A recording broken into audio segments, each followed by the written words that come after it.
So there's a global pandemic. A virus is sweeping across our world, and almost overnight, society has changed. How many goats will I have? How long will it take us to lay our new flooring down? If you haven't considered these questions yet, you will soon. And we'll be here with you, your personal guides on this journey, this descent into chaos. Thank you for joining us on Staring at Goats. That's right, everybody. Welcome to Staring at Goats, the show that talks to you all about quarantine life, the news, and what it's like living in the plague lands. I'm one of your hosts, Steven, joined as always by Lando, the deepest voice on the radio, and Jacob, the producer with the most deucers. It's not Ghost with the most, it's the producers with the moosters. Yeah, I've been doing this a long time. With the most deucers, is that like I take the most craps? I mean, Yeah, what are we talking about here? Because I need to understand. The most or the biggest? You handle the Depends on most the day. craps per day. He has to handle multiple poops from multiple people all day long, whereas you and I, we only have that which we create, which I think is pretty great. I'll take that deal. But anyway, hey everybody, welcome to another episode of Staring at Goats. We're happy to have you here. It has been another newsworthy week. Unfortunately, I think a lot of our news is government related. And I'm gonna call it government related because politics is BS, but we can talk about the government safely. I think that's a pretty safe thing. And there's a whole lot of stuff to cover, a lot of ground. We got a lot of ground. So let's get right into this with a little bit of round table. Jacob, I'm gonna let you go. Well, no, I'm gonna let you go last. Lando, you go first this week. Tell us how your week has been going. So business as usual out here for the most part. Things still haven't opened up really. Everything's just kind of still slowly waiting. So for the most part, there's just not much going on out here still. Nothing's really started to reopen yet, so everyone's just kind of getting out however they can, getting out, hiking, doing whatever. At least the weather's nice now, so things are getting better, I guess. Summer's here, hooray, or will be soon, at least. But apart from that, it's just been, I don't know, it's just strange. People are trying to go about their daily lives now a little more normal, or it feels like things are, people are trying to get back to normal, whatever that is, even though nothing is open, there's nothing to do. And I don't know, I think whatever is going on, it's going to take a long time for anything to get back to any sort of normalcy. But we've been keeping up, doing things around the farm. I got into a new hobby, shooting guns. Yay, that's fun. Yay! I don't know. It's been good. I mean, things are just calm. Tell us about the shooting guns hobby of yours now. So I would compare it to, I don't know, the closest thing to meditation that I can think of. It's weird. I've never been the type of person to be into guns, and I just got a little pistol. It's nothing special, nothing high power, nothing, I don't know. It's just a little gun. But it's fun. It's something I can focus on, focus on doing a thing. You know, kind of like focus on your breathing, focus on your stance, how your what your muscles are doing. I don't know. It's nothing like I ever remembered when I used to shoot guns when I was a kid. And let's be honest, the many dangerous things that I used to do when I was younger, you know, between potato cannons and gasoline fires and haphazardly shooting guns in random backyards, who knows, wherever in the world. It's interesting now. I actually think about the process of pulling the trigger, the doing of the thing, of the action. So very different from anything I've ever done in the past.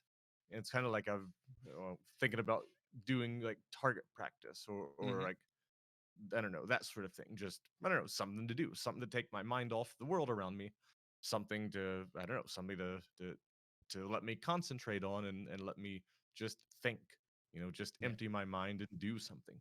Yeah. But it's kind of cool. So that's what I've been doing.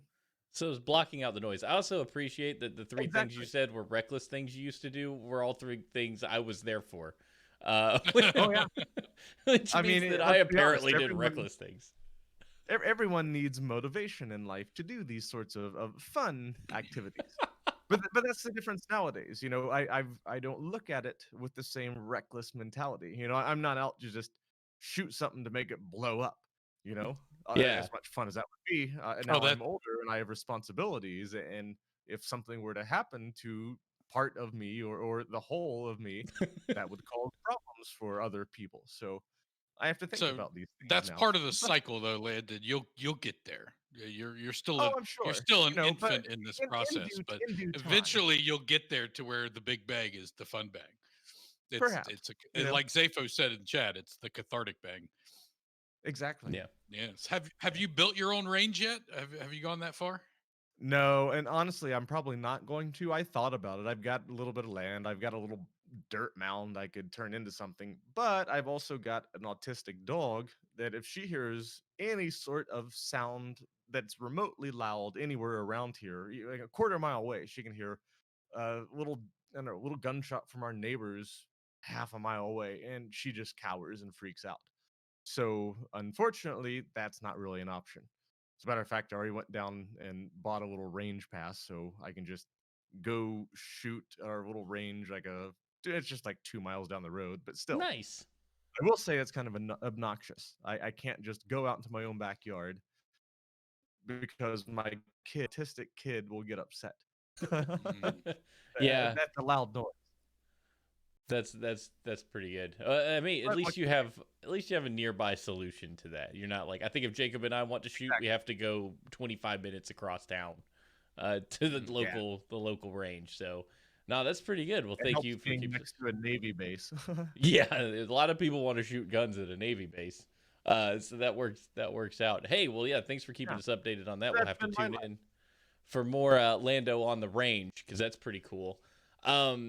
For me, That's the next venture. For me, life has changed a little bit over the last week. We got a dog. First, Yeah. Now that's we a got a big deal. dog. Yeah, we Also, got I it. would never have guessed in my life I would see you being a dog owner. Well, Congratulations. she wanted a dog. I didn't want a dog, so we compromised and got a dog. Yeah. So here we are. We've got a Brittany Spaniel named Dodger, and I like him. I do like him. So the last couple nights he slept. The first night here he slept. The second night he was whining the entire night. It was just an absolute disaster. But the last 2 nights he's only got up once, and that's because Stephanie got him up to take him out to pee. So like it's You're having a pretty good experience then. Yeah, this is the experience that we better than Sam, huh? Oh gosh, yes, this is not nearly as bad. Now he's peeing everywhere. Like if you don't catch him, they have zero bladder control. So it's like, oh, I'm just gonna wet my pants everywhere. We had to take up the rug in the living room so he would quit soiling it. Yeah. But that's normal. It's a big shag rug, so I think he just thinks, oh, this is grassy. So I'm just gonna pee on it. But he's doing good on the pads. He's doing good outside. He's eating well. He's fun to play with. He's kind of high energy, but we just go out there, play with toys, and he's good to go. Honestly, once he gets a little older, whichever, they're going to be a great companion for Sam. That's going to be fun. Yeah, Sam doesn't know what to think of him yet. There's a little bit of sibling jealousy going on because Mom is having to really take care of that dog a lot of the day. And Sam's like, are we done with the dog yet? Can we play? Are you done? Like, we'll be upstairs and she'll have the dog and be like, I think he needs to pee. And Sam's like, we just got here. Okay. Got to go take the dog out again. So there's a little bit of animosity, but he's getting used to it. He pet the dog tonight. I actually sat with him and patted him on the back for a bit, and that was good. But that's more about what's happening with Stephanie and Sam. Let's talk about me, because I know the dog's in my life and it changed. But Landon bought me Red Dead Redemption 2 for the PC. Welcome to the addiction. And I have been staying up way too late every night, riding the range. And I'm playing this game differently now, you guys. So first playthrough, I just beat it. I was just going through and questing. And there's a point in the game where some of the upgrades you could have got before are now gone. You cannot get them anymore. You pass this point of no return where you can't go upgrade your camp and stuff. So I am not going fast. Like, I'm getting through all the missions I need to get the entire game open. Like, you have to do a fishing quest to get the fishing, and you have to do a hunting quest to get hunting, and so on and so forth. But I am taking it slow, and I have to say, it has been relaxing. I played for an hour and a half just riding around the swamps of Le Gras looking for boars. I mean, I was just looking for boars. I needed to get 4 perfect boar pelts, and I was so happy to do nothing but trot slowly around Blackwater Marsh, or Blue Water Marsh, just looking with my binoculars out, trying to see if I can see something. And then somebody would yell like, help, help. And I'd be like, oh, shoot, somebody's getting eaten by a cougar. And I'd run over there on my horse and save the day and then go back to hunting. And it's been like, as much madness and crazy stuff is going on, it's been like you were saying, almost meditative.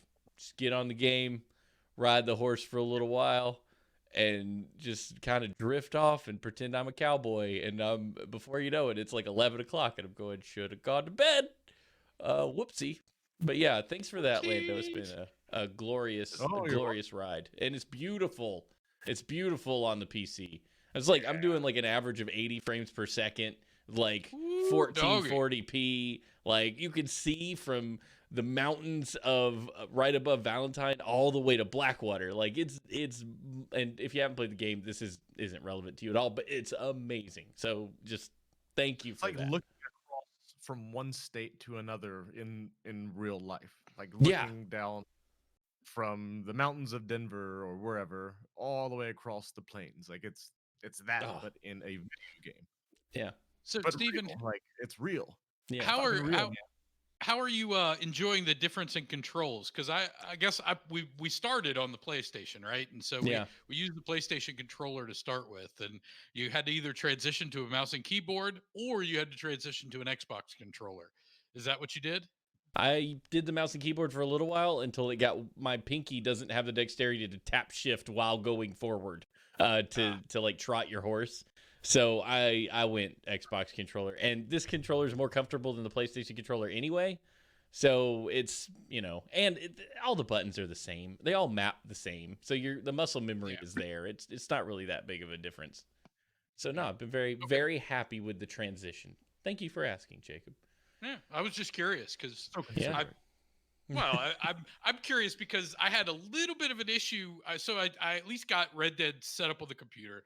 I started playing just a little bit. I made it through the first cutscenes and the time whenever they're up in the mountains and the wintry snowlands. And I don't know if I just didn't remember the controls correctly or if my muscle memory just wasn't right, but I struggled with the Xbox controller for some reason. Maybe it's just a difference in the feel. I don't know. Yeah, it takes some getting used to. With it a little bit. Yeah, keep it up because it'll start working out, and then it's nothing but rewarding. But speaking of you and what you're doing, Jacob, I gotta know what's on your mind. What's up? So what's on my mind? So again, same as Lando and Steven. I mean, things are going well. North Carolina's reopening. I don't quite understand how, they say they use data to reopen, but every piece of data that I've seen encourages us not to reopen, but yet we're going on with phase 2 with bars and barber shops and salons and the rest of the businesses here in the state. So come Friday, you can go get a haircut if you'd like here in North Carolina. So congratulations, we are going to be officially reopened on Friday. I think gyms are the only thing in phase 2 that he's not allowing to be reopened, which, I mean, if they're operating at quarter capacity or half capacity, then whatever. It's no different. But anyway, that's not what's really on my mind. What's on my mind is Wisconsin. I don't understand you. I don't understand you at all. Yeah, I just don't get it. And so what I want is I would love for a lawyer in Wisconsin, preferably, but I'd love for a lawyer to hit me up and explain exactly what the Supreme Court of Wisconsin did last week, because I don't get it. Because by all my accounts and everything that I've read, they misinterpreted the law. Let me rephrase that. They didn't misinterpret the law. They interpreted it wrong. They absolutely interpreted the law wrong and made a judgment based on a wrong interpretation of the law.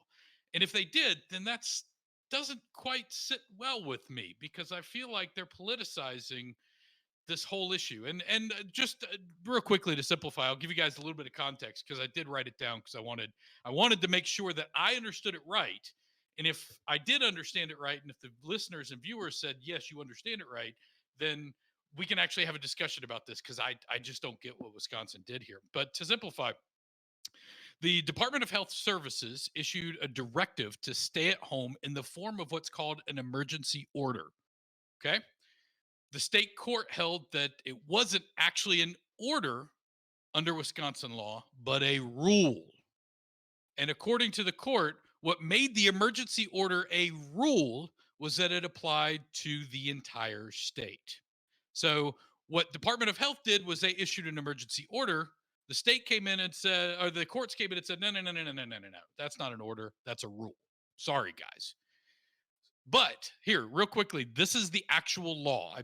I was actually able to get a quote of this. The law says any rule or order may be made applicable to the whole or a specified part of the state. So basically, what they're saying is doesn't matter. Rule or order, you can apply it to the whole state, you can apply it to part of the state. But what the Supreme Court came in and said was because the emergency order was applied to the entire state, it's actually a rule.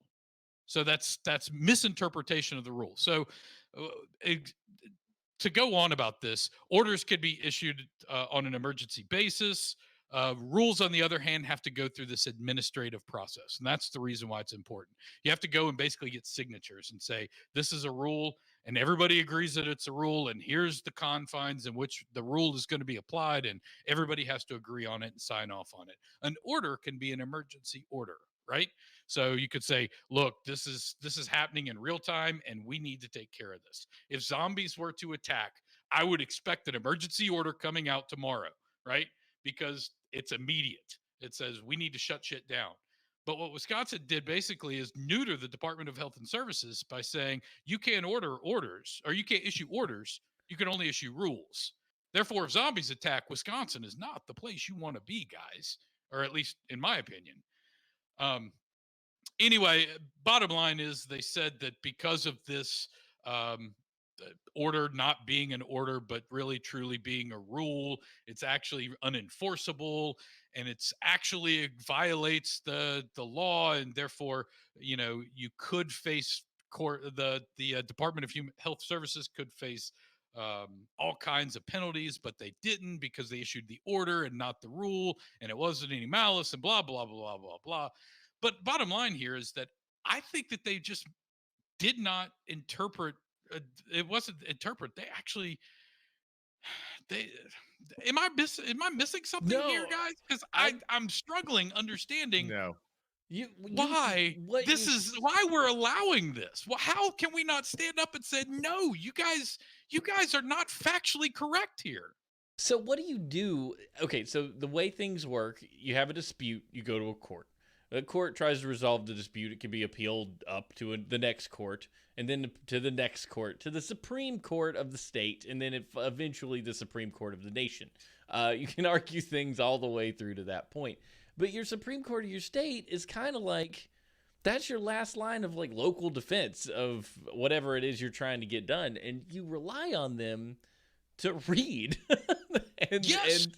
and basically make the call of what the rule means. What you're saying is that they took the actual wording contains the thing that was used. Not like it's not like people argue the Second Amendment and it's the well regulated militia stuff that people Right. fight over. It's like this was literally rule or order can blah blah blah, and they just went never mind that order part. We're just going to focus on the rule part and completely jack up what the governor tried to do. The law Yeah. The law actually explained exactly what the Supreme Court said wasn't explained and was wrong. Yeah. It's like, no, the law says this, but the Supreme Court actually, no, it says this because, we want it to, because, we're going to wax poetic about our political leanings. And this is the reason why we should be reopened. And we're going to use our majority opinion to talk about how we should be open and how it's, killing our economy. And therefore we're going to try to find this little bullshit wrong interpretation of actual law to say this order is unconstitutional. I don't understand it, guys. Now, and this is true. Like for those in chat, hit me up. Tell me where I'm wrong here, because I don't understand. To me, this seems like just a blatant, just in your face wrong ruling by the Supreme Court of Wisconsin. But I Yeah. could be wrong here. Well, it's really scary too to think that in this sort of situation, in this sort of ruling, with this sort of state government making these decisions, it really just is kind of clear that the state does not have Wisconsin's back. Just I don't know. It seems to me that that leadership just is not there, and they're just passing the buck to whoever wants to take it, which Yeah, is and then usually the and people. on top of that, what's interesting about this is obviously this is a state law, so it can't be actually argued to the U.S. Supreme Court. This is as high as it goes. As to Stephen's point, Yeah. this is They just it. killed It's not like it's gonna go any higher. And this is the highest. there's a danger of creating a precedent, because now any orders that the state would want to push out in the zombie apocalypse could be overturned easily by referencing this.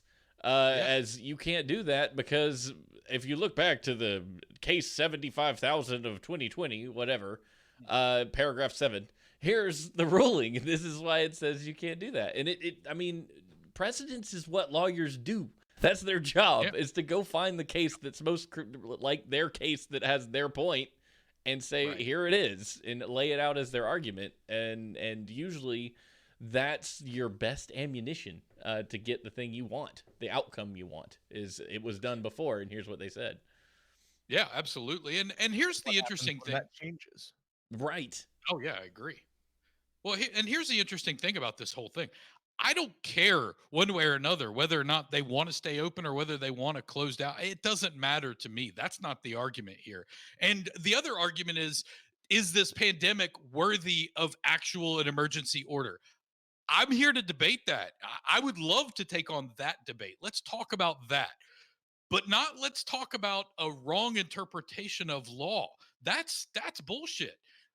Let's interpret the law correctly, but let's actually have the real conversation, which is, does COVID-19 actually elicit or demand this kind of a response? And if it does, great. We hit the nail on the head. If it doesn't, okay, what can we learn from it for next time? Or what mile markers need to be there, or what milestones need to be there to actually warrant this kind of a response again. I'm welcome to those kind of debates, but what I'm not welcome to is actually wrongly interpreting the law. I feel like you use that argument, it's bullshit. It's almost cowardly. It seems And like if this doesn't qualify as a state emergency, what the hell does? I mean, right. this just not only does this just break precedent and threaten just basic rule of law, but yeah, this what the hell else would possibly qualify as a state problem, state emergency, state issue? At this point, nothing else could be. I don't Yeah. know. This just I don't know. It's confusing. Why would Invasion this from Canada. ever have happened in the first place? Exactly. That no longer would matter. Right. Canada Yeah. would just march right in. Canada's With all gonna their march right assault in. rifles. Yeah. Much like the virus has. Yeah, it's just The gonna walk right in here. Canadians. The Yeah, Canadians no, did. Eh? It's But, now- it's heartbreaking for sure. I agree with you, Landon, and I think that's what I'm welcoming. I'm welcoming that discussion because I feel like that's actually a relevant discussion. If you want to have that, we can have that.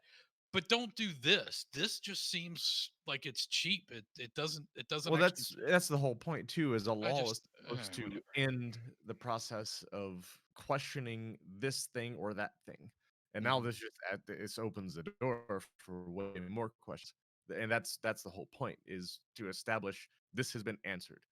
Mm-hmm. And man, I mean, but what I feel like the government, I'm taking crazy pills, because there's this story, right, and then there's the Georgia story of we're not going to hold elections to the Supreme Court, so I can just appoint anyone. Like, are you serious?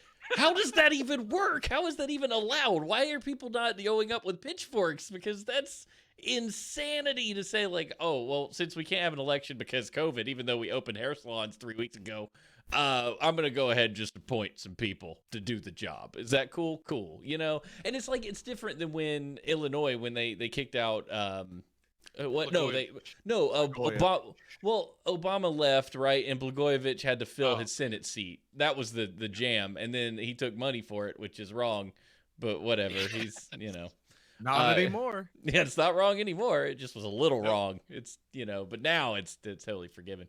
But yeah, there was that thing, and that kind of circumstance I can understand appointing someone. You're appointing someone to fill the end of a term. It's not like they're getting a full term, blah, blah, blah. A Supreme Court choice is a big deal. Like, that's a big deal. You don't just appoint, like, what the crap are we talking about? I mean, the outcome might not be that different depending on how the sides go when it comes to Georgia and, the majority of whatever party it is. I don't even pretend to know.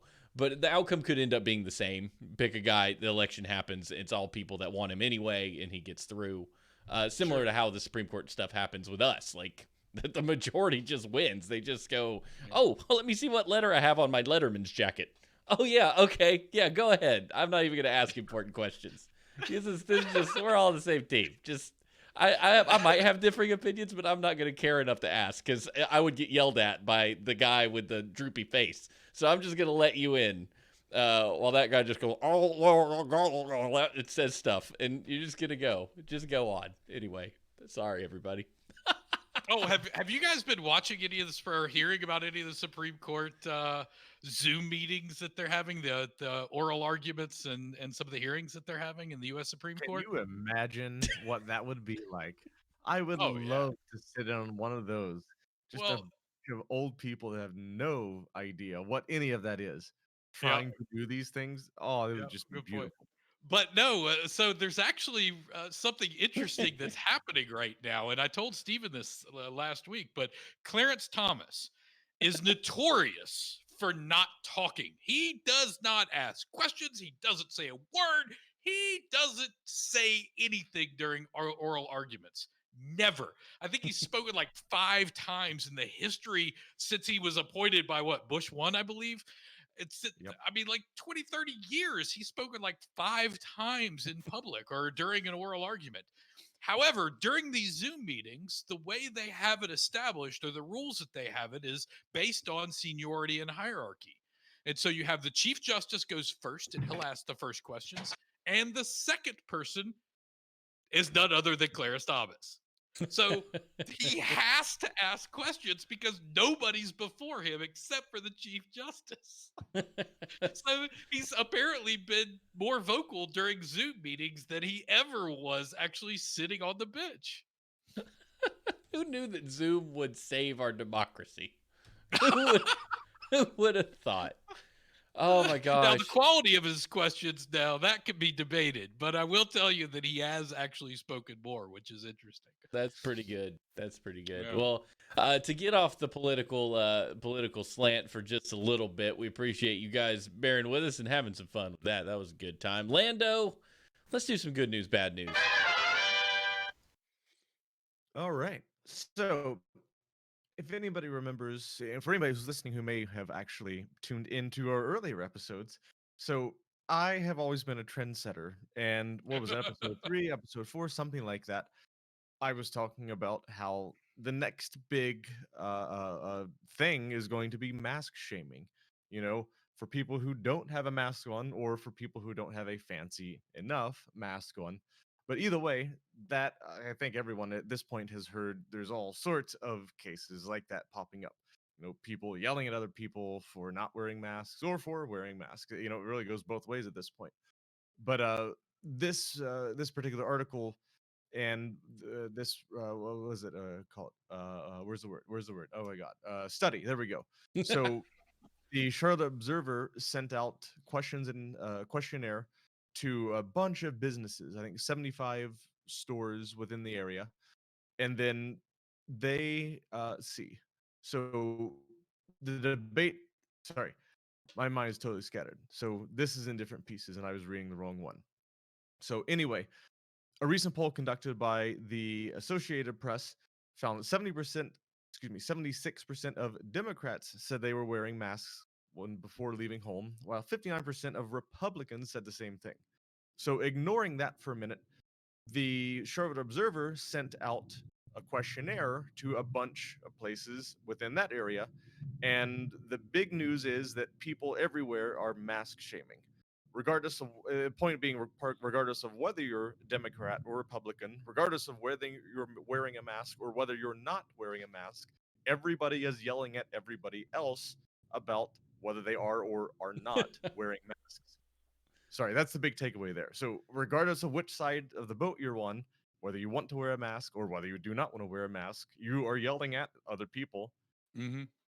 It's like And meeting in an honestly, I think alleyway it and shows that everyone hates everyone else. Yeah. it's meeting in an alleyway like West Side Story and snapping at each other and getting into a fight. Exactly. One side's got mask, one side doesn't, and they both think the other is stupid. And like, Yep. what does it matter? Like, I had this discussion with my mom. She may have been antagonized about wearing a mask going into a store, and I'm like, wear the mask. That person doesn't have to like. They don't. People don't don't know control what's out you. there. Yeah, like you don't know what's out there. And it's kind of like when I show up at the pearly gates, I'll make sure my wife lets me in. It doesn't work that way. You answer for yourself, you know. Like it's that kind of argument. Like you the only thing you have control over is your body. And imagine not listening to someone who tells you like, don't do that. That's ridiculous. Don't you know, like don't wash your hands after digging in dog crap. That's for silly people. Just rub it in the dirt. That person is not going to be hurt when you go eat a hamburger with your hands and get ringworm. Like that, they don't get the ringworm. You do. Like Hold you're on. going Ringworm. a roundworm, any worms. They don't get worms. Who gets worms? People get worms. Anyway, you know what I'm trying to say. They get to So- tell you what to do with your body, and then they don't have to suffer the consequences of it. So never be shamed to wearing a mask. F those people. Judgment is stupid. I mean, Screw 'em. ultimately, at the end of the day, what we're talking about here is that if you feel like you need to wear a mask, wear a mask. If you don't feel like you need to wear a mask, don't wear a mask. It's on you one way or another. Make the decision based on whether you're at risk or whether you feel you're at risk or whatever your leanings are. But the bottom line here is don't shame others. I mean, that's stupid. That's bullshit for them making a decision for what's best in their world. I mean, they make decisions based on maybe a grandfather living with them or somebody that's immunosuppressed that's in their near vicinity or potentially has an infant or one of these other reasons. Maybe they've made a different decision than you, but don't be a butthole about it. At the end of the day, everybody's just trying to do their best. Did you guys happen to catch the guy who got kicked out of Costco, the video of the Costco worker who basically said, "Look, it's our policy. You've got to wear a mask if you're going to come in here." And this guy was like, "When I woke up this morning, it was a free country." Oh And God. the guy said, "Well, let me tell you, it's our policy to wear a mask, and if you don't, I'm going to have to ask you to leave." And the guy was like, "I ain't wearing no mask." And so the guy says, "Well, I'm going to take your cart. Please leave the store. You are no longer welcome in Costco. Please leave." And then walked away. And the guy was like irate and yelling out the store. And I can't believe this is my First Amendment, blah, blah, blah. But I mean, the bottom line here is that if somebody It's a has, private business. They can Yeah. have their own policies. And Right. I think that's what you're going to see everywhere is every single individual business having their own policies and having probably different policies than others. yeah, It's we're going to beg the businesses to open because the businesses have a right to operate. And then when they And do people have a open, right- we're going to pitch an damn right to ever-loving spend money. fit if they tell us to wear a mask. It's like, where do the rights end? Is this for you or the business? Where is your motivation? Where are you trying? Why are you trying to get them open? Is it because you think that they need to make money and they need, or is it just because you really need to buy a 10-week supply of Pop-Tarts? Like, this is ridiculous. Like, you can't have it both. It's so upsetting. And it happens all the time. And it makes me insane because there should be more people rolling up newspapers and shouting at the top of their lungs in front of important buildings for this kind of thing. I don't even know what to do anymore. I noticed Kelly's comment. She's like, I feel like I should do something as a citizen for all these things happening. I have no idea what to do. But that's because, Oh, yeah. I mean, Honestly, There's- that's the thing. There's not much. So this is a social issue. This isn't a political issue. This isn't I don't know how to. This isn't something you can do anything about. This is all comes down to each individual person's own thought process, own beliefs, own whatever. but this is just, it's a societal issue, not an individual issue that you can do something about. Yeah. And I think that's the thing. People are powerless on one side or the other, and it's, I don't know. I think it's pretty analogous to political or religious beliefs in the sense that you're not going to convince necessarily anybody one way or the other if you're out having a shouting match at somebody saying wear a damn mask or why the hell are you wearing a mask. Yeah. Either one of those, how all these discussions usually come about. It's not something that can necessarily be settled that quickly. Let me ask you guys this, and not to beat a dead horse, because we've certainly done that, but do you feel like in the age before Twitter and Facebook and social media and stuff, like, let's consider the civil rights movement in the 60s. Like, there was a clear leader to some degree of that movement who organized an event, like I'm thinking about the Million Man March in DC. Like, that made a point. Do you think that everyone is getting their like rebel, I'm an activist itch scratched by just yelling in Twitter, and it's actually doing nothing, and that maybe if those tools weren't available, would there be a different outlet? Would there? I mean, I think that's the whole point of Twitter and Facebook and things like that, is that you don't have to go out and do those things anymore. You don't have to go out and protest. You don't have to go out and meet people. It doesn't even matter. Yeah, To answer the question, yes, absolutely. Yeah, you can elicit a certain amount of social outrage associated with whatever point you're trying to make, and some people may even take it as far as sending hate mail or whatever, and take your immediate take your immediate action and turn it into something bigger and better. That's yeah, absolutely. Here's the interesting thing: if we all just ignored Twitter and let it be what it is, which is just a forum for people just to scream into the void, and let it truly be a void, I think we'd be better off. I think that's happening. I think anybody who's even remotely tech savvy or has been around it long enough, I think generally knows that exact point, that this is a tool. These are tools for disposable thoughts. I mean, Well, it's so really that simple. I Or can just keeping an accurate timeline of whatever is the hell is happening in your life. Either well there. way, Go ahead. I'm sorry. no, I was just gonna say, either way, that's the whole point to begin with Yeah. from of these tools. Well, there are two things to respond to that. Number one, when you have the president of the United States using Twitter to basically set policy, you have to It's listen to it, formal right? record. It is formal record. And the second is whenever Twitter becomes bad, meaning that because somebody said something and then all of a sudden people just glom onto it and publicly shame you and do it in mass and create this mass mob mentality, that's where it becomes a problem. So, yeah, I think you're right to a certain extent. I think that most people, a lot of people actually look at Twitter as a void, but there are a lot of people who don't and who use it to a very negative in a very negative fashion, and I think those are the people, and it can create a lot of problems and a lot of hate, and really I'm not sure that we've crossed that bridge yet fully where we've actually look at it as true void. I may be wrong, but I feel that in the same of people who first started using Facebook, Twitter, whatever, when they very first came out, who have since either not used it as much, slowed their use, whatever you want to call it. People have started to kind of move away from it.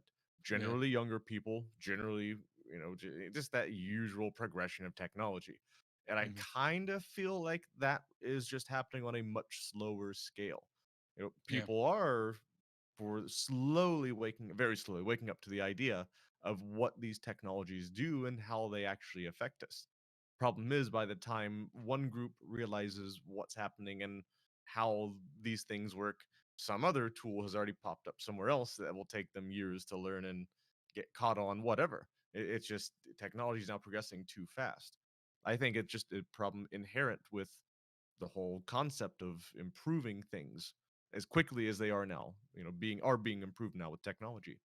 That's why I tonight we're introducing GoatsNet.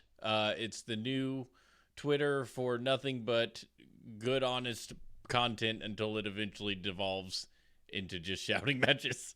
Uh, Twitter should for be- literal goats. Twitter for goats. Goats. We'll call it meh. I don't know how to spell it yet, but that's what it's gonna be. That's so bad. Thanks, Dad. Good joke. Jacob, what else is going Hey! on? So, CDC study shows that vaccinations are starting to fall at alarming rates. Um, as states across the country relax stay-at-home orders and people are returning to more of their normal routines, researchers are starting to worry about spikes in vaccine-preventable diseases in addition to coronavirus. So now what the CDC basically saying is, yeah, we got to worry about coronavirus, but we also now have to start worrying about some of these old vaccine preventable ones because people aren't bringing their kids to get vaccinated. Here's the rest of the article. During the pandemic, the rates of childhood vaccinations have dropped significantly as many parents have been reluctant to schedule well visits for their child at the doctor's office for fear of contracting coronavirus. As a result, children have fallen behind on vaccinations for diseases like measles and pertussis, or better known as whooping cough. According to a new study released by the CDC, vaccination rates in May for children under 2 years old in Michigan fell at alarming rates, including fewer than half of infants 5 months or younger. Half. Wow. Woo! Yeah, I mean, it's this kind of behavior that led to the measles outbreak in Portland, in that area. Lando, you're on mute. Yeah, up your way. Yeah. Yeah. Lando's on mute. I think he's trying to talk. It is. I saw your mouth Hey, moving. you guys hear me now? Yeah. Hey. Yeah. So yeah, what? Yeah, all over the Northwest, people hate vaccines. Yeah, measles, whooping cough, what? Pertussis. Pertussis. That's Yeah. Robitussin? Yeah. Yeah. Robitussin? Robitussin. Yes. That's what you use for that whooping cough. Hey, no, Robitussin is just the good stuff. Robo Yeah. tripping. Yeah, Don't look that that's up, a problem. kids. Lots of people out here. There's lots of little outbreaks that popped up a few years ago. It was a big problem, Yeah. and I see that accelerating. It's not good. Yeah, I mean, I was all about getting Sam his shots right when they needed to happen, and I would do it today, because there's too much danger in not doing it. And if you're concerned about the non-existent possibility that your vaccine will hurt you, I urge you to look at Penn and Teller's BS about vaccines, because it's probably the greatest 2.5-minute clip to explain why you need not be concerned, and the penalty of not doing it is far greater. I think the ironic thing is every single person, nobody who has kids nowadays, I should say very few, has ever grown up without those vaccines. The generation growing Yeah. up without vaccines is not old enough to have kids yet.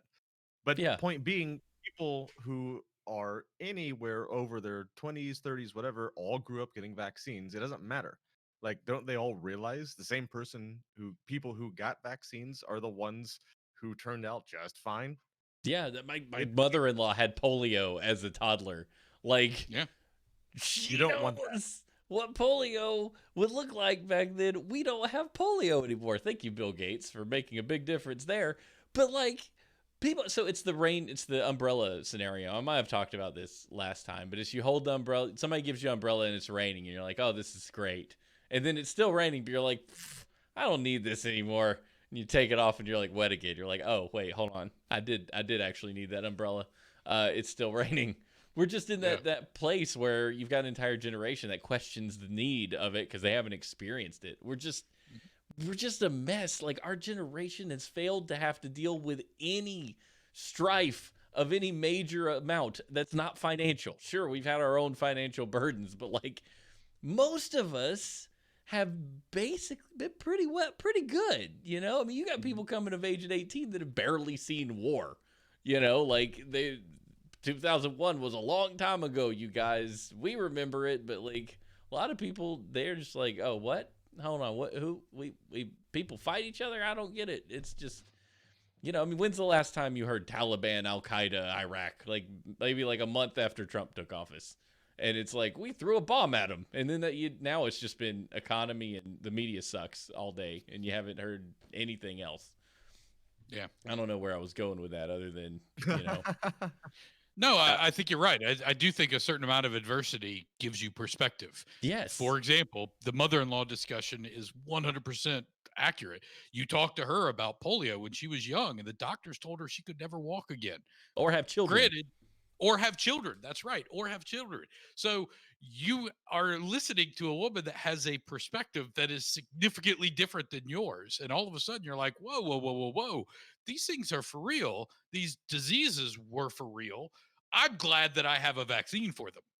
Yeah, absolutely. And to bring up another point, like I get an email list from a fellow named Ryan Holiday. He's big in the Stoicism realm, but he has a reading list he sends out every month to go, these are books I've read. And he brought up this term, illiterate leader. And I thought that's kind of fascinating, but he didn't mean like leaders that actually can't read, or it was about leaders who don't read anything for growth or perspective or whatever. And he said that was one of the things that we're being penalized with is we have a leader who absolutely has confessed to, I don't read anything, I just watch the shows, which is a quote from 2016, 2015. That's what we've got. And even General Kelly, who was his chief of staff for a while, like illiterate leader was his term. It was just people who don't read for growth. And funny enough, one of the books, or the reason we had a small pandemic plan of any amount was because George W. Bush read a book called The Great Influenza, all about the 1918 Spanish flu, which apparently W Which is a great book, by the way. I want to read it. I actually have it on my reading list now. But W was apparently an avid reader and took in a lot of information because without history, we have no way to see the future. Like we have no way. History doesn't necessarily repeat itself, but it echoes. Like things happen over and over again in different ways, but similar enough that if you can look back at the way that things went, you can kind of gauge the proper response for what's going to happen. Yeah, exactly. So like without people who read to grow and to get perspective, we're kind of just, you are flying by the seat of your pants or going by your gut, and guts suck when it comes to doing anything right. Like it doesn't always have to be like hardcore data driven, but knowing you have someone who went through it and see how they did it or what the outcomes were, you can go, well, it worked for them or it didn't work for them. Let me take that approach and maybe modify it, give it another go, and grow up a little bit. You could be a little bit better about it. I took that term away and thought that was fascinating. So one thing I wanted to bring up here is about Wisconsin. That's one thing that I would love. That was the reason why I brought up the debate about whether COVID was actually worthy of having these emergency orders, is because we could actually understand our response now and say, if we are ever faced with this again, these are the steps that we need to take, and here are the milestones, right? Because we could actually form a plan. But without this perspective that we're having right now, we would never have that plan. And granted, George W. is the one who started it. I think Obama expanded it, and then we threw it out, and apparently it never existed for some reason. I don't know exactly what happened to it. Somewhere in the last 4 years, it got hidden in the cupboard and in the locked cupboard, or Narnia, or I don't know where it's at, but it's somewhere. But anyway. Anyway, to make is, it's interesting how you mentioned the part about history. Even the Roman Empire had a plan for plague. Like even the Egyptians had a plan for plague. Like it's just fundamental to human nature. We know that sickness is a problem and it should be avoided. Like basic human nature. I just don't understand it. Like, why would the Trump administration not want to be as good as the Egyptian administration 6,000 years ago? Because we gotta be better. We don't get sick. We're better. We don't get sick. We don't need it. It's authoritarian government. Yes, we're authoritarian. With North Korea and Great Britain and Russia. Like that's You want? I want to be up in the strongest ones. Caesars, yeah, those the real fighters. Oh geez. Okay, well let's talk about color codes. Moving on. I think this is pretty great. So Mark D. Levine, he's the chair of New York City Council Health Committee, proposed a low to high risk chart to advise people what is safe. In a Twitter thread, he had basically addressed the idea that sure, spacing and keeping people apart, social distancing has been really great. But he said strict sheltering laws are not sustainable.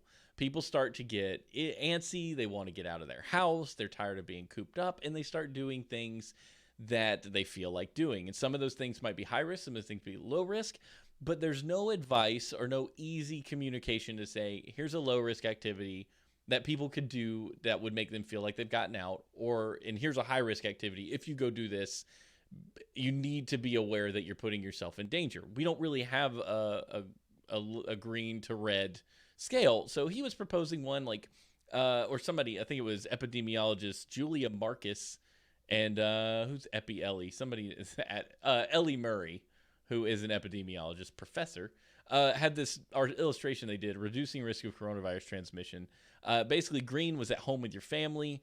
There's this slightly green color that's walking or running outside with people.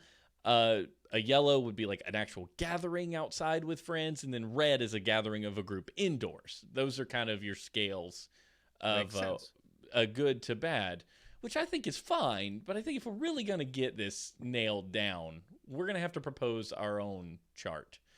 So I wrote up some ideas I would like to propose to the group here as the Staring at Goats risk level chart. So we start with green. You're at home in your sweatpants watching Netflix alone. We move up to lime green. You're at home with some other person who sits 6 feet away while wearing a mask and gloves. Okay. Mellow yellow. Wait. So lime green, you have to be wearing mask and gloves? No, lime green with somebody but 6 feet away, mask and gloves. You were wearing a mask and gloves. Yes. That is what you're supposed to. You should live in a biohazard suit right. at all times. Lime green. Is that what we're going with here? Is that biohazard bags or biohazard dome is pretty much where we're at? If a person That's also is my with fetish, so it works out well. Landon's in his latex vacuum suit. I've been waiting for this. So no one's there with you is green. Someone is there with you is lime green, and you have your mask and gloves on. Mellow yellow, you're both sitting apart, but you've lost the gloves, and you occasionally lift the mask to bite a sandwich. I think that seems like a little bit riskier behavior. Golden shower yellow. Thank you, Lando, for throwing that in there. That other person. These didn't read that way when I wrote it, but I know he's clever. Golden shower yellow. That other person is actually your roommate, spouse, and you both haven't left the house in several days, so you can take the mask off and maybe share the remote control with each other. So you're more in the Correction. That's pretty dangerous. That is my fetish. What? Specifically the remote control. That's the really that's sharing. the part that really ties it all I together. thought the golden shower was really your. That's just a perk. That's how I start every morning anyway. So Okay, that's good. Good to know. Lord. He goes out and lets his goat just pee on his face. It's fine. Oh, no. Okay, How do we always end up in places? some people would pay for that experience. Hey, you've got a good business on your hands then, buddy. I think so. Almost orange. This is you step outside to breathe the fresh smell of the paper mill that's still operating upwind from you, and you have a mask on. So you're on front porch, mask on. A little bit more dangerous than being sharing a remote control with a spouse. So wait! I need to understand nearly this as a much little fun, bit though. because if you've got a mask on, how can Yeah. you enjoy the smell? Because the smells get The smell of through. your own breath. It's not a vacuum. You're not wearing an oxygen tank. You're just like So we're not talking like an N95 here. We're just talking like a little surgical mask. Yeah, we're just talking. Just have a mask. What What the a- fuck are you, Jeff Bezos? Yeah, where are you Yeah. getting an N95? Okay, so blood orange. This is Like the rest of us poor people. next up is blood orange level. You take a walk, but run at least 10 feet away from anyone that crosses your path while waving your arms and screaming about how the end is nigh. A little more dangerous. Not quite kidney I'm almost dialysis there. red. We're now at kidney dialysis red. You order groceries from the dialysis center and you drive to pick up your Mountain Dew and insulin. Did you write all this? I'm Ron Burgundy. I'll read the whole darn thing. You insist they load them in the back. You refuse to roll down your window and resort to charades to communicate to the attendant. Obviously, more risky than being at home. You've gone to a place, someone is around you. Fire truck wed. You enter the grocery store with your mask hanging off your ear. Very dangerous. And Burgundy, you walk into Walmart. That is the highest level of danger in our chart. Oh, That's a pretty high level of danger. You don't want to be Yeah. going into Walmart, period, but definitely not right now. Yeah, Can you and I imagine? think that basically covers the entire gamut of activities that a human being will do as a Yeah. gauge, you know. And I think that's better than just 4 levels. I think there are many levels of risk. From Netflix and chill to Walmart. That is one end of the spectrum to the other. I really like that. And it's Yeah. easy to follow, you know? It's kind of like the stages of grief, or what do you call it? You know, The 12 steps or or whatever. stages of that's Denial different. and But it's anger. similar. You know, if you're an alcoholic, you know, this also has 12 convenient steps. So It's true. We've got a really great will we get a scale. little? Will we get a little button whenever we finish all these? whenever you get to Walmart, you'll get more than a button. You'll get- Congratulations. You made it all the way to COVID-19. You've done it. If you're lucky, you're getting that golden shower at Walmart. Oh. Jacob, talk to us about the swimming pool. Oh goodness! You know, where do we go from there? I mean, come on. So, real quickly, just not to go too far into sports here, but Michael Phelps. If anybody Please, remembers, no, hold on. Please go into sports. We haven't had any for months now. well, Yes. actually, I do want to tell you guys about a story. What was it? Was it Korea that they put blow up sex dolls in the Yes. stands? That's what it Yes. was. I think it was Korea. Yeah. Got gifted sex dolls by this company, and they put them in the stands to quote unquote fill the stands so that it didn't look like they were actually playing in an empty arena. And I turns think out they that's were all awesome. sex dolls. Yeah. I don't know what the problem is. People have nipples and vaginas and penises. Would you rather play in an empty arena, or would you rather play in an arena where somebody has spent, even if it was socially distanced people, like 6 hours earlier, someone spent time to make it seem like it was a less empty arena? I would prefer to play with the blow up sex dolls. They Hell, were I'd blow play up. with They a- were a fancy sex dolls. Chalkboard drawing of Please, of somebody Panther quote that. kids, I don't know. Please, somebody quote that. I prefer to play with sex dolls. That's what Landon said. Hey, Yeah. I stand by Quote it. out of context, right there for you, baby. Give me a stadium full of sex dolls, and I'm gonna be happy. I would That's all. You'll never perform. see Landon again. He'll kill himself going through each one of the different sections. There's just One no, by one. Yeah. There's no reason to be upset about this because the sex dolls don't have more orifices than a person, and they're clothed. Sex dolls What don't difference care does that it they're make? sitting in a stadium.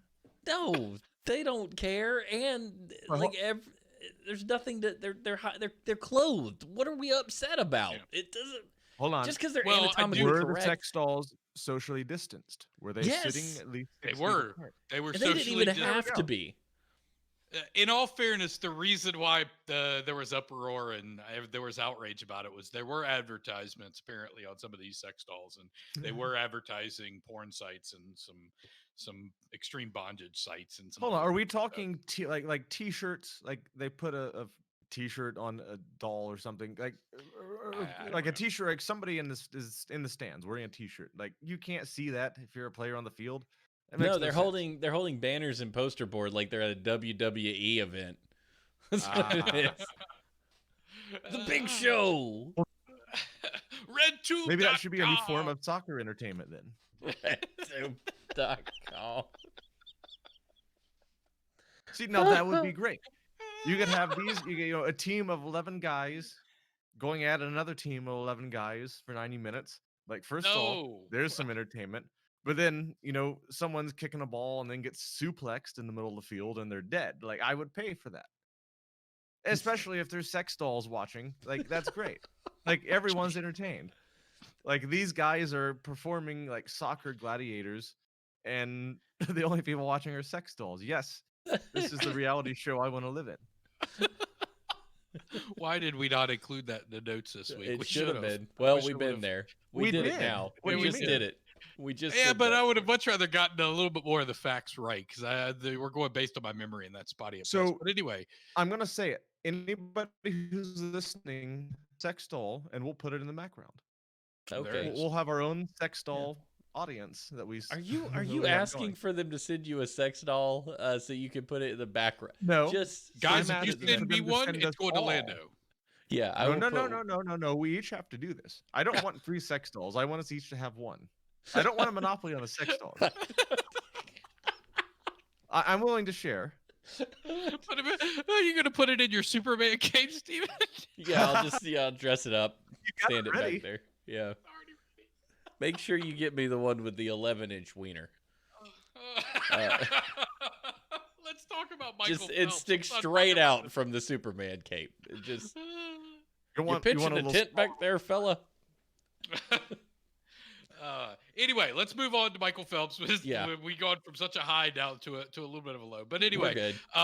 if anybody knows anything about Michael Phelps, I mean, he's an unbelievable athlete. Who? He was an Olympic champion many times over. And before the He's 2000, that guy that smoked weed. yes, he is that guy who smoked weed and plays golf too, right? Anyway, before the 2016 Olympics in Rio, he actually shared some of his mental health issues and shared that he was coping with depression issues and that it wasn't easy for him. But he also shared that it took this huge weight off of his shoulders and that, he felt a lot better now that he had actually shared it with people and that he was actually able to get people to not help him and through his journey. Well, he was asked recently about how he was doing, and this is what he had to say. And I'll say I because I'm going to read it, but it's Michael Phelps' voice. You want to know my truth or how I'm doing, how I'm handling the quarantine pandemic? Let's put it this way: I'm still breathing. Wow. It's been one of those months, nonstop mood jumpings up and down. The pandemic has been one of the scariest times I've been through. I'm thankful that my family and I are safe and healthy. I'm grateful that we don't have to worry about paying bills and putting food on the table right now, like so many other people. But still, I'm struggling. And I think this really highlights some of the mental health issues that people are facing right now is when you are quarantined, you don't necessarily have the same access to help. You don't have the same access to your friend groups. You don't have the same access to a lot of people and you don't even have the same access to some of the coping mechanisms that you potentially had. Whether it was going for walks on a sunny day or whatever it may be, you may feel like you don't have those same coping mechanisms. Um, and so they're struggling and I think we need to highlight that this struggle is a real thing and anything that we could do to try to encourage or to try to help, we definitely need to be a part of a solution and not a part of a problem in this arena. Oh yeah, this was one of my sister's concerns early on when I was like, "We got to shut down," and she's like, "Shut down is going to literally kill people." And it was because she struggles with her own battles sometimes, and it's like the idea that you're stuck inside. You don't have like some people the gym, like that's the thing for them. Like they have to that it churns up endorphins and dopamine that they need to get through the day, and exercising is one of the things they do. And some people are like OCD about their routine and that's shattered. And now it's like, oh my gosh, what am I going to do with myself? Man, I feel for everybody that goes through that. Anybody like you guys had a young child, you're like trapped at home, can't go out and get chicken wings and a beer just to go breathe for a minute. There's even people who are working at home, like having to figure out, I'm in Stephanie's office all day. Like it's our house, but when I'm not here, it's her office. Like she does the things, and now it's like I'm sitting here disrupting your day by being here a lot. And we've worked around it. Like it's good now. I'm glad I'm here because she's able to talk to a human during the day. Like Sam's fine, but sometimes you need elevated conversation that's not about Transformers. But yeah, man, if you need help out there, we need to get some numbers in the show notes or something. I'm sure plenty of people have access to those phone numbers to get somebody to talk to. But yeah, it's rough. If you're not an introvert who already loved basement dwelling, this is a rough time. Do you think? No, okay, no, you go ahead. I've been talking enough. No. Hold that question. The only point I wanted to try to make is, you talked about us having a new kid. I honestly feel like sometimes we are. It's not postpartum, right? Because I don't think we're experiencing postpartum, but we're living a life that is similar to a postpartum life, right? We're isolated from each other. Or from our surroundings. We're not able to go out and do things like we normally do. We're working remotely. We're doing things in our home. We're kind of pulling in, You're right? stuck. Yeah, we're stuck. And so it's not that we have postpartum, but we're acting, just Yeah. living a life that is similar to a life that, and so it's almost, what I'm worried and what I see is, are we, or what I fear, I guess, is it a self-fulfilling prophecy? And right now it's not, because I think we have enough roadblocks, or at least enough checkpoints, um, with friends and family. But I worry about those things because we are living that isolated life right now, and after just having a baby.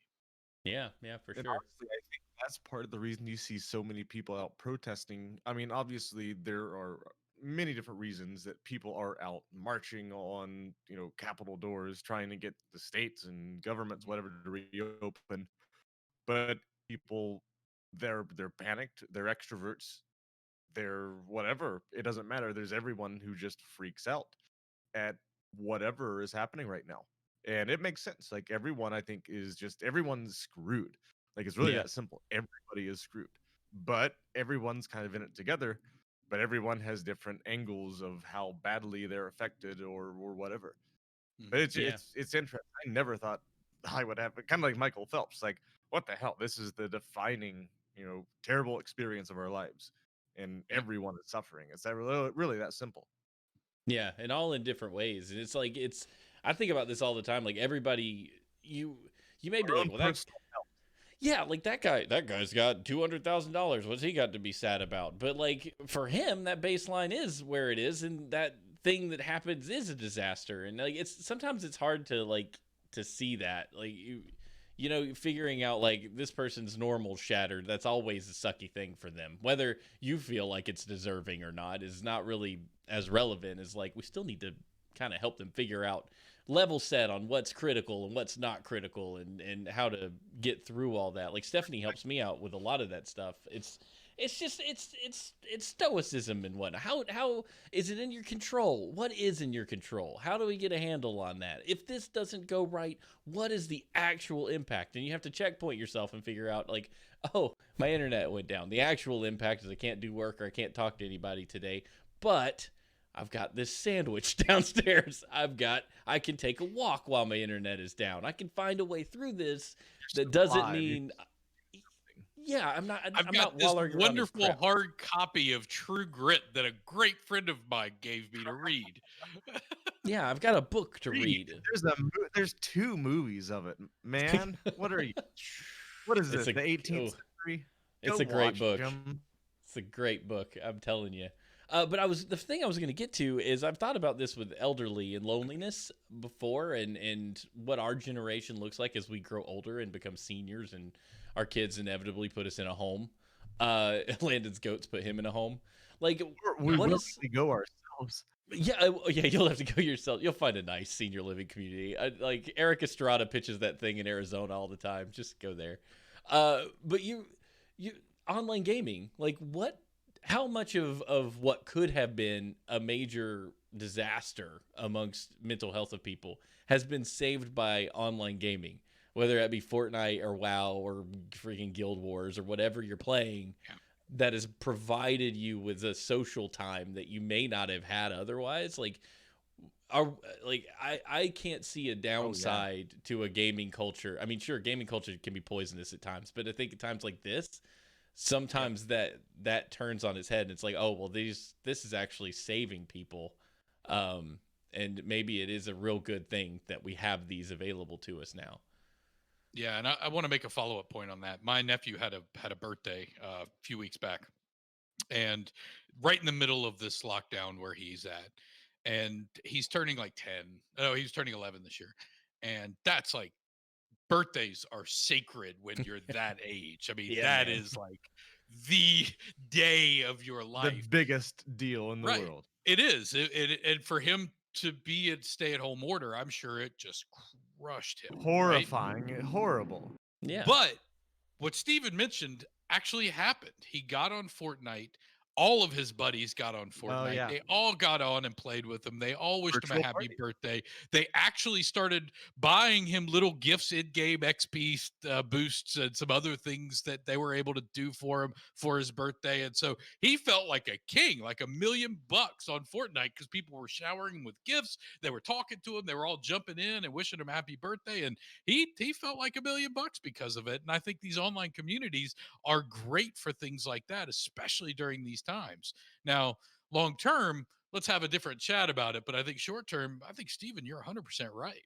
Yeah, I just feel like I've read stories. There was a story about a kid who was like 9 or 10 or something, and he was playing Fortnite and ran into this random group of teenagers. And this the perspective from the mom of the teenager, one of the teenagers, who was like, "Mom, I need $10. I just found out this kid who's we've been playing Fortnite against has birthday, and I want to buy him something cool." And the rest of the team, like the rest of my friends, we're all gonna chip in and get him something. And she's like, "You're playing what? This is a video game?" And you're like.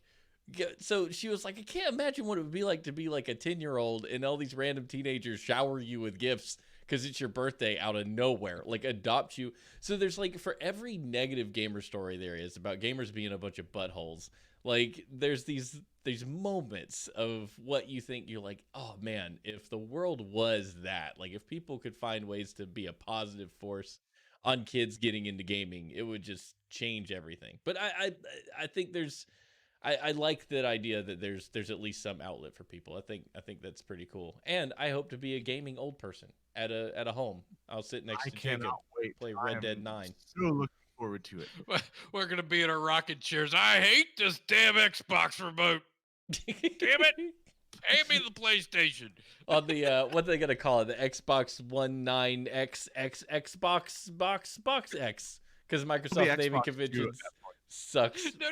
so much. We're going to have one of the old school Xboxes. It's going to be like 60 years old, and our kids are going to be like, good God, We're what are gonna be you playing people Halo doing? on the OG Xbox like we did Yes. back in 2001 With in the high school. Duke, I with the cannot Duke wait. remote control.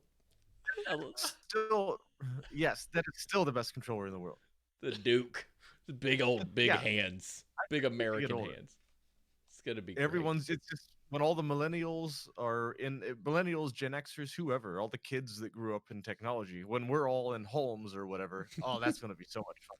LAN parties out Oh, the yeah. wazoo. It's gonna be awesome. Well, hey, we've been running for a long time. I'm gonna skip down to the feedback for today because we've got a couple. I called it feedback because it said feedback and then it made me think feedback. Anyway, I tweeted out to ask you Strap guys on the to, old feedback. yeah, to tell me a little bit about how you're going. I got a couple responses. Oddly normal one said, this week I'm just tired of wearing a mask, of being careful with what I touch, staying home with my kids, and then seeing other people out and about with kids and not wearing a mask or carrying social distance. So it's frustrating. I totally understand this. Like, go out, do your very best, see 100 people not doing anything they're supposed to, not distancing. I went to Academy of Sports to take back a bike with my mask on, and nobody there had a mask.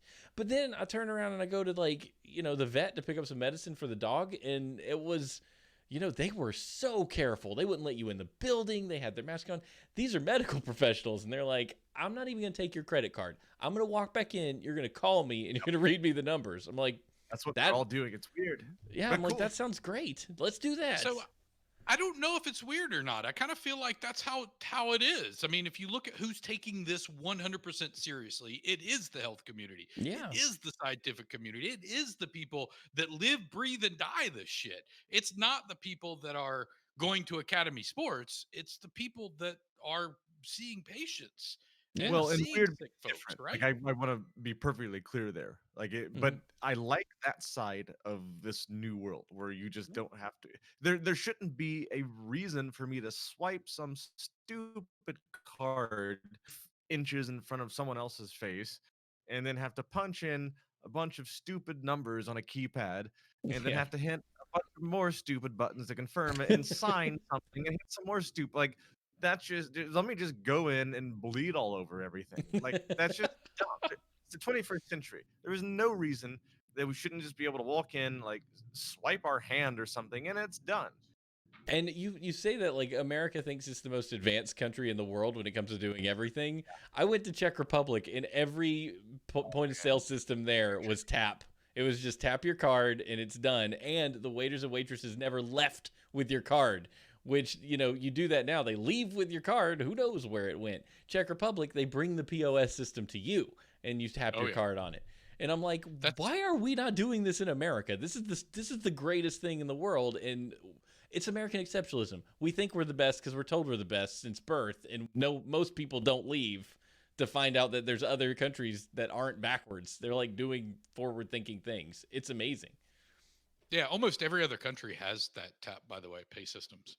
And we can't even do chip and pin right. We got chip and pin, and it's just a chip, and you still sign it. And there's no way to add a pin to your card.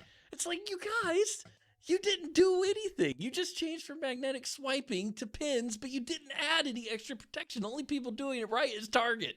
Target has a Target card, and there's a pin. You cannot use it until you apply a pin to your Target credit card. Everywhere else is just like, here's your pin, but America's too dumb to figure it out, so we're just going to not enforce it. Swipe it as a credit card. That's right.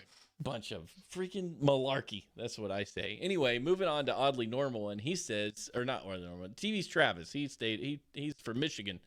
He said, my state is partially opening up this Friday, not statewide and not full capacity, but I also live in a tourist town, so lots of people from around the country already starting to come here. I can't lie and say I'm not a little scared with that happening. That's another thing, like you were talking about, Jacob, the state to state. This state's, my next door neighbor state is open, so I'm just going to go there.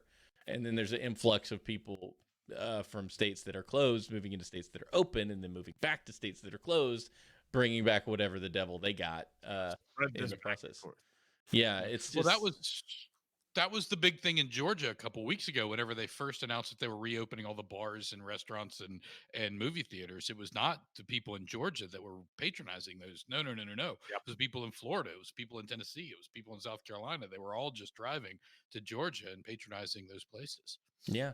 And I will say this, you guys were talking a minute ago about the masks and people wearing them or not wearing them. My mom and dad went to their camper in Panama City this week, and they were going to just clean it out, take care of it, do their thing. And they want to stay in their camper, socially distance, whatever, but they have to check in and check out, and they have to go in the building that's on the site there to do it. And my mom's standing in line, and she's like, this guy, super, like, obviously a few sheets to the wind, is standing like 3 feet behind her and just starts talking at her.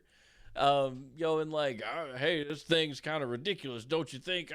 I don't know anybody with this virus. Do you know anybody? I'm not even sure it's real. Like, you know, and you run into people like that. Like, technically, I don't know anybody with COVID-19. But I trust that when they say 90,000 people are dead from it, that's true. And I trust that the people I do know, the PAs that I've met that know people with COVID-19 are aware of it. And I go, okay, yeah, sure, that person does. But yeah, I don't. And right, Kelly says, how many people does this guy even know? Who knows? But that mentality's scary, and it's keeping people out and about. Is the I don't know anybody with it. I haven't seen anybody with it. Therefore, does it exist? It hasn't happened to me. Therefore, it won't happen to me. Yeah. Or can't, or whatever. Yeah. Yeah. Well, it's scary though.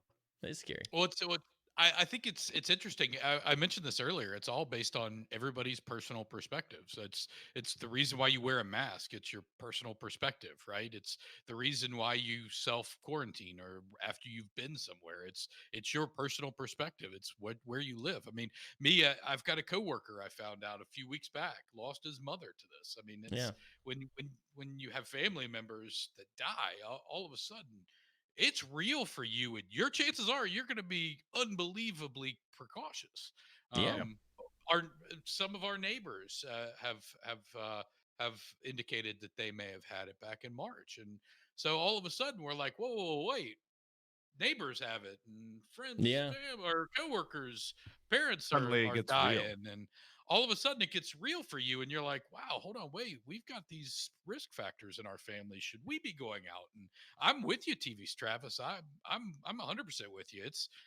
I ain't gonna lie, it's scary as hell for me. I went out like Steven and wore my gloves and masked, and I figured since we were all going to self quarantine again for the next few weeks, I'm going to go ahead and take care of a few things that I need to take care of. Get my vehicles right again because I've almost ran out of gas. So I wanted to go to the gas station and make sure I go to AutoZone and pick up a few things that I'm going to need for both vehicles. And so I wanted to do a couple of those things. And now I'm I'm scared shitless just to even freaking go out and do the things that I used to do just on a whim. Yep. Yeah, it's definitely Change. Not no. anytime soon. We're gonna be in this pickle for a little while, but you guys out there, thank you so much for listening to Staring at Goats and getting your weekly dose of information, a little bit of fun. Yeah, ending on a high note. We're all gonna die. No, we're gonna be good. Because the people that listen to this show get good information, and they get good information. They get scientific information. They get a little bit of chit chat, and hopefully enough that you feel comfortable doing what you're doing. You know, you're not alone, sitting around eating Cheetos, watching whatever's on Netflix. You know, that's okay. You can do that. Nobody's gonna blame you. Play 17 hours a day of World of Warcraft if you're out of work. That's fine. I ain't blaming you. But hey, if you like the show, leave us a review on your favorite podcasting service of choice. Follow us on Twitter at staring_goats. You can follow me, Steve H&H. If you want to have anything on the show, go ahead and just tweet me some comments or like TV's Travis and Oddly Normal one did. That was awesome to have a little bit of feedback. If you want to send us a tip, twodorks.net/tip, just to tell us we're doing a good job with your dollar bills. But you guys are amazing, and we'll see you next time on Staring at Goats.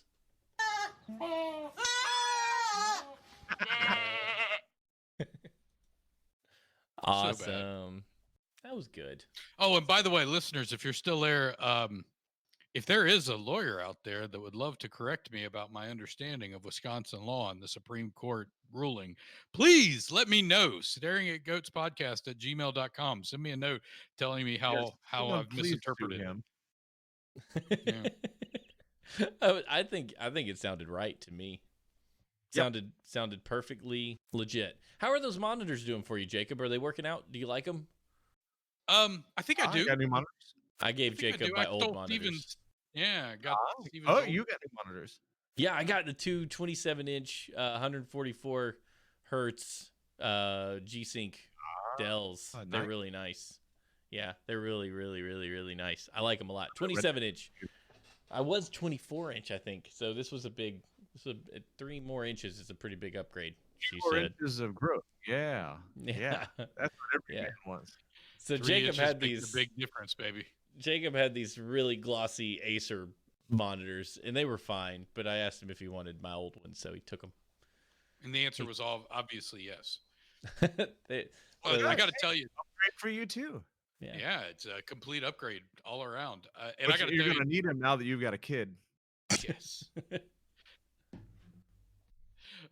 But the reflection of the sun is so much better. I mean, it's so much better. Wow, I didn't realize how bad it truly was, but it was real bad. I hate